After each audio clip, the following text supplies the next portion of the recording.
সবসময় একঘেয়েমি করে গরুর মাংস রান্না করলেও ভালো লাগে না। হ্যালো এভরিওয়ান, আসসালামু আলাইকুম। কী অবস্থা সবার? আশা করি ভালো আছেন। আমিও আল্লাহর রহমতে ভালো আছি। সবসময় একরকম করে গরুর মাংস খেতে কেন জানি মুখে ভালো লাগতেছিল না। তো বাসার মধ্যে পেঁপেও ছিল, ইচ্ছা করতেছিল যে পেঁপে দিয়ে গরুর মাংস দিয়ে রান্না করে খাই। যেই কাজ সেই হলো আমার ব্যাপার। তো এখানে আমি শুরু করে দিলাম রান্না। তো প্রথমে আমি এখানে হাঁড়ি বসিয়ে এখানের মধ্যে তেল দিয়ে দিলাম, পরে পেঁয়াজ কুচি দিলাম, একে একে এলাচ, দারচিনি, তেজপাতা যা আছে সব মশলা দিয়ে দিলাম। তারপরে এখানে আমি রসুন বাটা, আদা বাটা, জিরার গুঁড়া, ধনিয়ার গুঁড়া, তারপরে হলুদ, মরিচ, লবণ দিয়ে সুন্দর করে মশলাটা কষিয়ে নিব।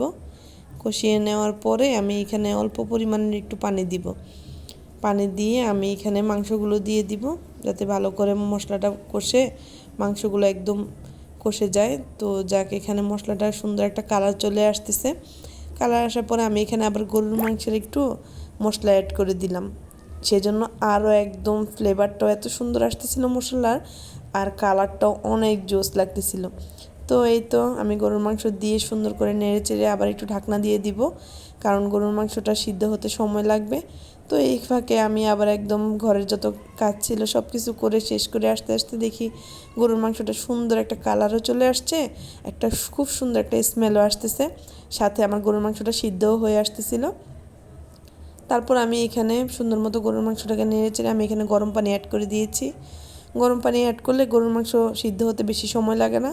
আর যেহেতু সিলিন্ডার গ্যাস ছিল, লাইন গ্যাস তো এমনি আমাদের সমস্যা, তো সিলিন্ডার গ্যাসে আমি আগুনটা কমিয়ে আস্তে আস্তে গরুর মাংসটা সিদ্ধ করে নিয়েছি। তারপরে এখানে আমার গরুর মাংসটা সিদ্ধ হওয়ার পরে আমি এখানে পেঁপেগুলো যে টুকরো করে রেখেছিলাম সে পেঁপেগুলো দিয়ে দিয়েছি। এভাবে গরুর মাংস দিয়ে পেঁপে দিয়ে খেলে ভালোই লাগে। আবার অনেকে কি করে হাঁসের মাংস দিয়েও খায়, এরকম খুব মজা লাগে। বাসায় একদিন ট্রাই করে দেখবেন। আর কে কে আমার মতো এরকম পেঁপে দিয়ে গরুর মাংস দিয়ে রান্না করে ফেলুন, আলুর পরিবর্তে কমেন্ট করে জানাবেন। তো এই তো আমার হয়ে যাচ্ছে গরুর মাংস রান্না।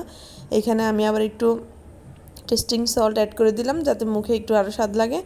তো এই তো আমার রান্না হয়ে গেছে। কি সুন্দর একটা স্মেলও আসতেছে, আর কালারটাও অনেক জোশ আসছে। আল্লাহ হাফেজ।